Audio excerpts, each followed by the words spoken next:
that was a good presentation. They've all been good. Good weekend. Yeah. It's been very good this year. It's been really good.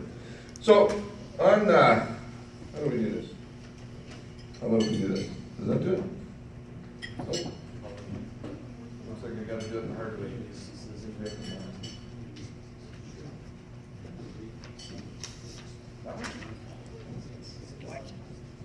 Oh, there we go. Now that one I didn't see this week. But certainly a deck No snow on it. can be an asset to a house. Or Wait for it. other way. Or not. May not be an asset. Now, I don't know about anybody here, I don't think I've ever heard of any deck failures in Calgary or in Alberta, but that doesn't mean they haven't happened. But we certainly have everything we look at, and the longer I've been in this, the more I realize how important it is, what we do, and how important it is to be all the little things that a lot of times when we're starting out, I know when I started out, all the things that I didn't look at and didn't know. And over the years, how many more things, and every time I come to one of these, more things that I learn and think about and start looking at in a slightly different way, but this is no different. So next one. Just gonna take a little bit of time, have a little walk through what we can see. Now, in our CAHPI standards of practice, we have to inspect attached or adjacent decks, balcony steps, porches, and their associated railings. That's pretty straightforward. And you can notice at the bottom, it doesn't matter, you don't have to go back. It says in the bottom that all we have to write in our reports is the type of cladding.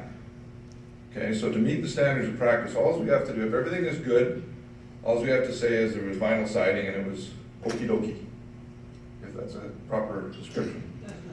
But it does say, we shall report on those systems and components installed in the building inspected, which in the professional opinion or judgment of the inspector have a significant deficiency or unsafe or near the end of their, does that say sexy life? No, service lives. So that pretty much means if anything's wrong with the deck, we better be finding it and we better be telling it a lot. And like that other one showing you there, I wouldn't want to have that last week. Next one. So, I'm gonna, oh, by the way, I'm being videoed here, so there's no questions, because I don't allow them. No, that's okay. I actually want your participation. I know that I was asked not to, but I'm gonna need your participation because I don't know what all this is wrong. Anyway, anybody see something wrong with this, or can you see the squirrel in there? Climbable. You bet it is. Not only that, how big do you think that is? This was a professionally, architecturally, the people that owned it were, actually the people that were living in it were buying the house. And they were surprised that when I told them, all these rails all have to come out. Climbable, and anything, an opening bigger than, this is my measuring stick, because it's 3 7/8 across there, 4 inches. So when you see something like that, even though it's a pretty fancy house and fancy deck, it's wrong. Next one. So quickly the basics, rim joists, or header joists, or ledgers, whatever you want to call them, against the house. That's where I find most of my biggest problems and biggest issues when I'm looking at decks. And not only the way they're fastened, but also the way they're weatherproof. Joists, of course, beam supports, ledgers, or rails. Tons of problems with rails. And stairs, probably one of the biggest things as well. So I get to the point sometimes where I think decks are, almost on their own little world. They need to be inspected and have so much said about them because there can be so many things that are wrong with them. So next one. Attachment to the house. That's, like I say, that's the most common, one of the biggest worries that I have with them, because if it's going to fail, that's where it's going to fail. Next one. Light bolts are 2010? Something like that, yeah. Write that down for me. I didn't research this, I really didn't. But the two parts are weatherproofing and structure. And both are very important, but I have seen more problems over the years with improper weatherproofing. And that's because of water getting into houses. And I don't know about you guys, but you go down underneath the deck, vinyl deck on it, water stains all over the place. You know something's going on back there. And anyway, on this one here, I've seen a lot done this way. The flashing comes down, whoop, in behind and is underneath the deck. Anybody seen that? Have you seen water getting back underneath by surface tension? Quite often don't see flashes. Most of the time we don't, yeah, most of the time we don't. Now, on this one, I don't think it's shown on there. Doesn't look like they got anything behind. And is water gonna get in there? For sure it is. Lots of good information. I stole some of this stuff. I just looked on the internet, so we'll go on to the next one. This one I see more frequently, and the big one on this one is this one, back here. Goes way up, all the way behind, and everything is overlapped over it until it gets to the bottom, and then it's gotta be on the surface. Yep? The counter is supposed to be 4 inches lower than your sill too, so if you see them right straight with the floor. Yeah. It's supposed to be Well, and that's, there. Why I said that. I only did enough here for, you know, I know I'm gonna, hopefully I won't go over the 45 minutes that I got or whatever, but I started thinking about how many times have I seen concrete poured up against the bottom of a sill and all the way across the front of a house. And how many of you know what's going on there? You know, if you're this far down from the sill, where's the floor framing in behind there? Concrete poured against that? What's between the concrete and all that wood? Nothing. Water. Often nothing, sometimes. I used to see, first time I saw it is a guy putting from Keystone Concrete. Anybody remember that far back? This guy came out and he was going around picking up shingles from the roof, stapling them to the wall before he put in his brackets and then put his concrete step in. I said, what the hell are you doing? He said, well, if I don't do this, nobody's gonna have anything behind this and water's gonna go right into the house. And that was the first time it clicked. Unfortunately, that was 40 years ago, so I've been watching them ever since. Often this is not done. And the flashing, quite often what happens? When you put your joist in there, what happens to the flashing? It's crushed in behind there, it leaves a gap sometimes. So even though they're showing to do it this way, it doesn't always work in the real world. Probably some architect wrote it. This is the last one after this is, we're out of the education part, we're just gonna talk about fun. Same thing here, that back flashing is really, really important. And then you gotta get the water out as best you can.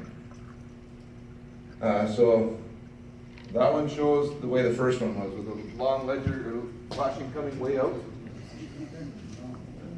And the reason for that is so you're not trying to bend it around and get it between the joist and the ledger or rim joist, whatever you want to call it. Better if the rim joist is like 2x10 and the joist is 2x8, so that it sticks up that bit higher. Then you can go over top of it. Yeah. I've seen that done, and that makes a lot of sense. But what makes even more sense is that it's treated lumber or pressure treated lumber. And how often do you see that? Sometimes. Next one. This is what I mostly see. And I don't know if you guys can see it, but you know, and that's the way I used to build decks.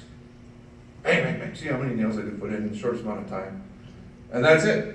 You're nailed between the rim joist and of the house and a ledger or header on the outside. Well, this is a ledger, I guess you call it, on the outside. Just nail the crap out of it, and then you start putting your. I'd always try and get joist hangers over the same length as the joist. And you know, you try and put a nail in every hole. I mean, it's required, isn't it? How many times do you guys see that done? Proper nails. And proper nail, that's really important. We're gonna talk about that. Drywall screws are faster, Darcy. Yeah, they are. Yeah, they are. As long as they're 1.5 inches, right? So galvanized dipped lag bolts. And how long do they have to be? Anybody know? Yeah, they have to come out the other side, I think 3/8 of an inch or something like that. So a nice little place for water to fall. No. What I've been doing in the last little while, actually even before I did this, 2 things. I've been being more careful about telling my clients to scope their sewers. And I don't know what made me do it. It was probably about a year ago I started saying, you know, I've got that in there, but I'm just gonna, on anything, and I think the number that came up today was about 70s, early 70s, anything prior to 70s, and that's about right. Everything after that is plastic, and there can be problems, but I think if we don't say, you know, have a look at that, especially when they get much older, we could end up with that couple that he was talking about saying, oh, geez, I hope that wasn't my clients. Because how often do we say, you know, get before you commit to the, anyway, I'm jumping back to the other guy, right? For some reason, I started doing that, and this is the other thing I'm saying, when I don't see them, I say, you should maybe look at, you know, upgrading the support to your decks. And after looking at, and we'll get to some of those, how many failures have been, it scared me a little bit, because it could happen. Anyway, go ahead. And this just tells you where they should be. So for the, you know, I was kind of fascinated how many they are expecting you to go, especially if you got longer, as you get out to the longer joist spans, 18 feet, which I don't think you can even get a 2x12, I don't think it would do that even. But, you know, they're talking every 8 inches, double, like 2 every 8 inches, that's almost bulletproof. I'd be concerned about them splitting the lumber almost. But anyway, they're talking a fairly significant patterns on the ledgers to the house. Next one. And how about that one? If I were a carpenter. I've done that before in a couple of different things, not quite as bad as that, but just to get, because you don't have the right bolt or whatever. But what's left there? I mean, 1/2 inch of lumber? What's that gonna do? Ridiculous, it was a waste of time. The roofing nails will fail first. Yeah.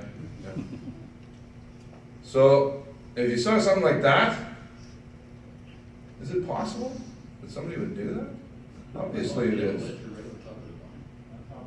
Yeah, and I've seen it over vinyl before, but you know, that, can you believe that? To maintain airflow and drying. No spacing, You say it's waterproof, Vinyl siding maintain over there. and airflow, the nails are going through and it's pulling but away. also, The nails it's are gonna actually run right pulling by away. it. Just put it aside. Load it Yeah, down. I walked on top, yeah, Darcy, when we were building decks, way back when we were using galvanized Yep. nails and they were thick. yep, And nowadays, all these new houses, they're just putting those little Screws. spiker nails. Yeah. Ping, ping, ping. yeah. Has anybody done any research on what rust time is on these new little spiker? You know, the city isn't enforcing the lag bolts. They're not I know, the enforcing. question is, Yeah, I our know. galvanized nails are rusting on our decks. Yeah, How long are these spikers gonna last? good question. Anybody done any research on that? I haven't. Anybody know anything? Nope. Ask an expert, man. Okay. Is this your last inspection? I didn't find this one. But you can see how it could happen, right? Yeah, well, barbecues in the neighbor's yard. Next one? Or this one? Now, that's pretty serious. Not only for the people on it, the people under it, and people next door. Get one through the window. Yeah. So what's, this look good to you guys? No flash. What do you see on it? Does it look like it's bolted enough? Yeah, no tar paper. Now, is the top screws there, are they up too high? Are they going through just into the OSB? It's possible, right? I don't know. But when I looked at it, I said, well, not only is there no paper in behind there, there's also it doesn't look to me like the top ones are going into anything. In behind it, yeah, that's what I'm talking about. They're missing it. And look at how far it is. It's, you know, it could be over the 2x4 ladder in the concrete as possible. But anyway, so this is what we were talking about. You know, using different types of nails with the galvanized joist hangers. When you're exposed to the weather, it's one thing inside a basement. It's not as big a deal because you're not going to be exposed to the weather. But when you have it like this, and you got rust occurring. And we don't, I mean, how often do you get underneath that and really look 2 and 3 joists over? I'm lucky a lot of times I get my camera underneath there and take a picture. And that's, you know, if it's tight. And we should be saying, hey, it's tight, I can't really look underneath all of there. This is one that I found. So the joist hanger's in there, lots of nails. The lumber shredder. Yeah, shrinkage, yeah, right. Cold water, all that kind of stuff. But I mean, that's obviously a big nothing. Some joists shrink. Same issue, same here with the galvanized nails. Well, I guess that's better than nothing. But next one. So, we'll get to know the old carpenters here. Is there a point in time where you don't need a joist hanger? 8 feet, What is it? 8 feet. 8 feet? Anybody else guess? Last I remember it was 7. Same, If you then nailed it before you pushed it up Right. against the wall, If it's end nailed. for 7 feet. That's what it used to be years ago when I was building houses and we used real wood and real nails, you know, you pounded them in. And nailed. Not toenail, that's right. So the way I used to build the deck is I'd nail it together, slide it into place. And then, but if it was over 7 feet, then I'd put joist hangers in as well. Unless the joist, you know, now they put the rim joist on first, right? Because the home builder doesn't want to build it because they're gonna charge $10,000 and for a $3,000 deck. So they put the rim joists on and supposedly secure them, but they just go along, the framer goes along and uses his nailer and that's it. And then the homeowner comes along and throws his improperly sized joist hangers and improper nails and builds away. And we could end up, now this one I did not find, but I found it on the internet. Obviously that would be a poor joist hanger to start with, but also lots of time. And I would think that mostly the deck would fall apart before a joist hanger. I've never seen Might be a it. coast No, guard. I've never I've seen little bits of rust on them, just like I've seen galvanized valleys rusting. Probably needed an ocean. Could be Yeah. a coaster. Yeah, Cut joist hangers we used, somebody threw it in the fire with the wood, burnt the wood off, took the. that's possible, you bet. Sounds like he knows from experience. I tell clients this when I say clean out the flow-through humidifier, and they say, yeah, like on that commercial with that, what's that stuff called? CLR? I said, yeah, it works, so it's doing so much action there because all the galvanization is being taken off, and now you put it back in, it's gonna rust, and which they do. So CLR is a good product, but it's not meant for that. A lot of times, you get decks that they would have something a little bit different on. This one was actually inside a house, but I just wanted to, most of us know that. But you can get joist hangers that are for angles. And just because they say, well, I couldn't get a joist hanger, that they are available. They're just more expensive. And not as easy to come by. Home Depot usually doesn't carry them. You gotta go to a Davidson and That's not flat iron under that, is it? What- yeah, it was actually, it was a steel beam. Steel beam, inside a house, it wasn't outside. So, how many of you seen truss joists used for decks? I only see a couple of hands going up. Man, I've seen them, and I've seen them where they let the water go through. Not allowed, because those are gonna just fall apart. That's a good. It's a glue lamp that's on too, yeah. But I wouldn't have a problem. I've seen them cantilevered. But if you put a vinyl deck on it so that it stays dry, I think I could probably get away with that. But you also gotta do crush blocks where it comes through the building. There's so many things that have to be done that you can't see if it's a cantilever. This case, it was on the outside, but anyways, you gotta be really careful, and I have seen them built. And then they've just put composite on them and away you go. You have to get a certain distance above the grade too. With truss joists? Yeah, if you're using them in a closed-in deck, yeah, for sure. I think probably, my guess would be 2 feet. You know, because snow and just air ventilation underneath them. So again, this one, you know, this one isn't actually one of mine, this I got off the net. But again, the joist hanger size, and I found that very consistent in what I was seeing on the net, that they were all only halfway up. And I was taught when I used them that if you had a 2x8, you used a 2x8 joist hanger. If you had a 2x10, you got and all the way up, right? I mean, it's better than nothing, but really, how long should they be? Well, as long as the deck's there, really, I guess. So, this was one, and I just had a kind of a feeling on this house. And it's one that I could get underneath it. Beautiful, I mean, it's a pretty small deck, so the risk is really, really low here. But it looks really nice. It's, I think that was a 1981 or 82 house, and I think it was up in, what's that called up there? Strathcona. Yeah, it's exactly, how did you know that? Looks like it. It does look like Strathcona. It was Strathcona, one of the cul-de-sacs. That's awesome. And that was the only way in.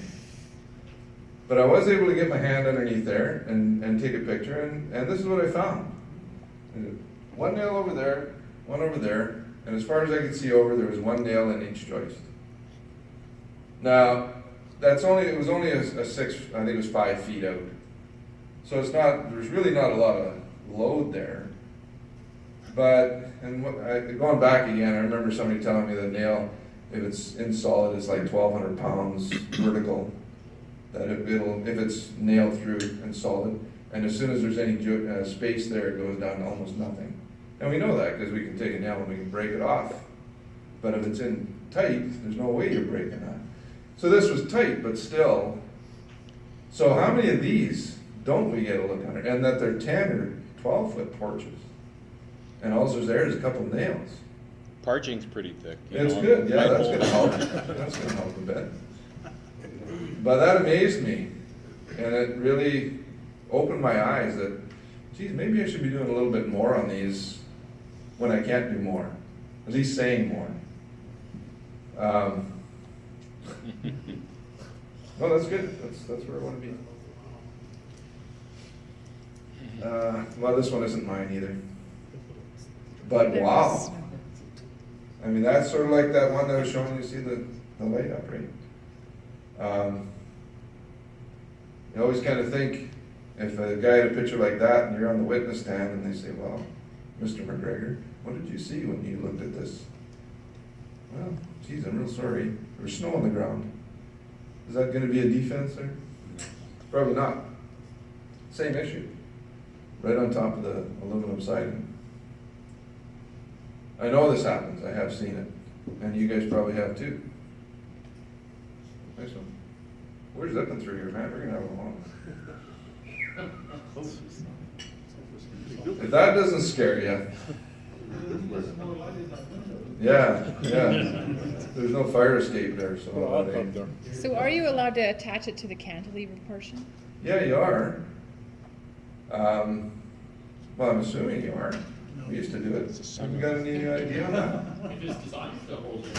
Well, you know, I mean, cantilevers you're allowed, what is it, 1/3 out? 2/3 in is maximum, so I think it was kind of, if there's no roof load. So is a deck considered a roof load? That's a good question. But I know it's done every day. Mm-hmm. I mean, if there's a bay window, that doesn't slow anybody around, around you go. I wouldn't be as worried about that as, you know, that one, the rim joist didn't come out, the joist didn't stay together. So they just toenailed them. And then the wrong.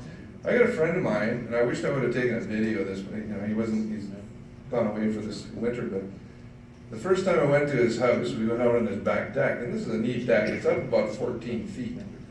But post on either side, and the first time I got in, I walked out, and I thought I'd had too many scotches. But this freaking deck was like, it was like this. And I said, you know, you gotta do something about this. So the next time I came over, he had put some brackets in, and it was a little bit better. And the next time I came in, he actually made a cross on the 4x6s or 4x6s on the bottom. Then he went underneath and he crosses. So it was almost, but you can still get up there and you get the whole thing just, holy crow. I mean, it's just, there's no way that thing should be like that. But that's what can happen on those ones. You know, it's kind of moving. And so that's kind of from the ledgers to the joists. The other place you see lots of problems is actually on the supports. And this one's, I would say, pretty good. You know, nice solid concrete piles, and they put, you know, a little saddle in the bottom and a tie down. I mean, that's like a hurricane tie down for crying out loud. That ain't going anywhere. When I see that, I'm going to say, well, boy, that's looking pretty good. If the other end's good, now we got a deck that I'm going to say, have fun, enjoy it. Except there's no rail on it, but that's right. Next one. So, in Calgary and Edmonton, I think it's the same. What's depth of footings? 4 feet, yeah. 6 inches above the ground. 6, yeah, that's right, 6 inches above the ground, yeah, that's true. That's if the deck is more than how high is the ground? 4 feet. I would have to say 2 feet. No, 6 feet. You can put If it's over 2 feet, it has to be. Why is it? That, I'm just guessing, I mean, I've never built a deck where I didn't go 4 feet down. If it's attached to the house. If it's attached to the house, 6 feet off the ground, has to be 4 feet below. yeah. So less than 6 feet, you don't have, you can build it on. Well, how many times have you seen decks on a deck block? Yeah. And alls I tell my clients is, well, it's gonna work, but you're gonna have to possibly go in there and shim it around a little bit to keep it level. But really, you can't really go anywhere as long as there's no lateral, and I guess that's what you, but I don't know, I wouldn't wanna be on a deck block 5 feet in the air. There's no freaking way I would build one like that. Another piece of it on this picture right here. Yeah, So that, on the top yeah, of the post, connection to the beam, Yeah. there's nothing in the building code required. that's right, there isn't. You don't need to, you can toenail it in. That's right, It's you can. downward pressure. Yeah, you can, but again, I used to always put a gusset on there. And just a piece of plywood, you know, top and bottom. That'd just make it easier when I was working on it more than anything, but it also tied them together. But anyway, I was just watching one of these do-it-in-your-home things that was last night. My wife had it on. And that plastic one, they dug a hole in the base to put in a footing, and they went down 3 feet and the water come gushing in. So the next day they came back with these plastic ones and put them in, and it was designed actually for wet areas. It seemed to work pretty good. A little different, I've never seen those before. The bell pier? Yeah, well, it's plastic. It's a form. Yeah, form. Yeah. It was a form, And you it fill looked it just full like of that, and concrete. dug it down. Yeah. Seemed to, and it, you know, so you don't get the add frost. These ones, the first time I saw it, it was Mikey on, Mike Holmes. And I started looking around, and up in Edmonton, guys from Edmonton, have you seen these? I haven't seen any in Calgary, but have you guys seen it? I thought, wow, that's pretty slick. They come in and I saw it on Mike Holmes, he came in, laid it out, and the guy came in, in about half an hour, he had all these piles in, and away he went. I thought, pretty slick, that's kind of what it looked like. Yeah, I was pretty impressed, but I haven't seen any yet, yeah. Yeah, the nice thing of them too is if you got a wet area, like the. Same thing. You just keep going down until they get enough pressure to hold it. Turn it down. Can they keep, I wonder if they can add to the end of them, just keep going down like. Yeah, just keep adding. Yeah, you can do that, yeah, that makes sense, you'd be able to. So, just like any pile driver, they have to go until they get a certain resistance, right? Makes sense. I've done additions on houses where that's. That's right, that's what they were saying, I think. But footings on grade, I see lots of those. And, I just say the same thing, as long as, the joist spans and beam spans are okay. I say, well, it's possible it can move around. But I've never seen one that moved enough that you could really tell by your eye. So, one thing I learned from my father-in-law is just because the code says you have to do things a certain way, it sometimes works without following the code. And this is one of those times, until you start getting up off the ground. I don't think I'd do that over 3 feet. And if I saw it, I would be telling them to, just because of the lateral movement. I'd be more concerned about that. Right? So beam spans, and it's amazing sometimes with people, it's one thing in a house, and how many times you see posts taken out and moved and inside houses all the time. They just think, wow, look at that, especially steel beam. I had quite a discussion with a realtor a week or two ago. He said, wow, it's a steel beam. You can put a post anywhere underneath that.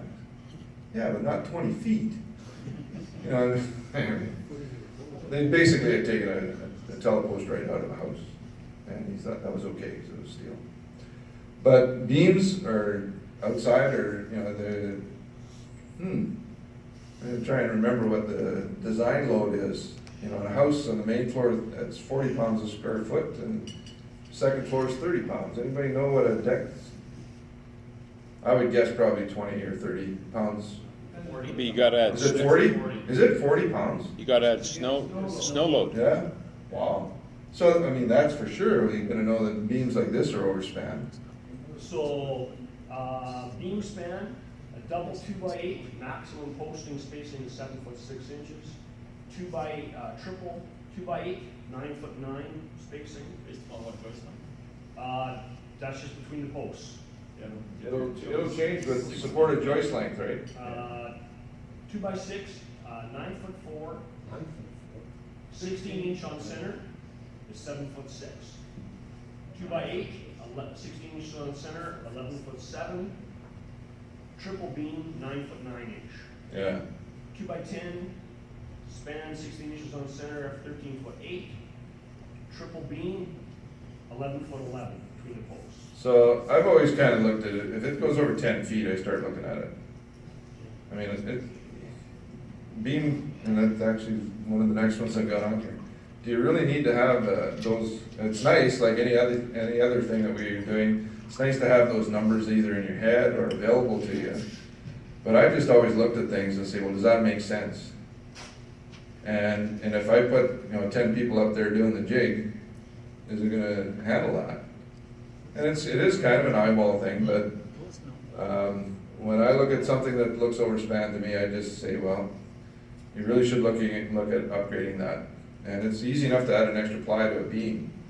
A little harder to put in an extra post, but it can be done in most cases. But we don't have to come up with those solutions, do we? We just have to say there's an issue there, and you better look at it. And we certainly don't have to enforce that they do it, it's up to them. I did this one especially for Alan. Yeah, just like I've come home from Billy Bob's at least once. And slightly misaligned. That's pretty common, that they don't end up in the full thing though. That one, I don't think that second ply is even on there. But I don't have too much trouble as long as it's under it, fully under it. I don't think it's that big of a deal that it's a little bit off. But, and of course this one's right up against the house, so it's a deck that's separate, floating or separate deck. This would be the adjacent decks. What's that behind, is that the heat duct? I'm not sure. I know that's water lines coming down there to a sprinkler system.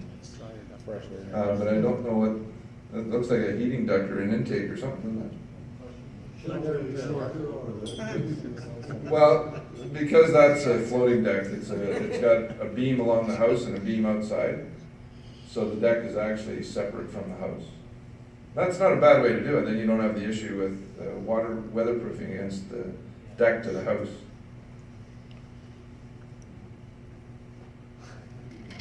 This one's off the net.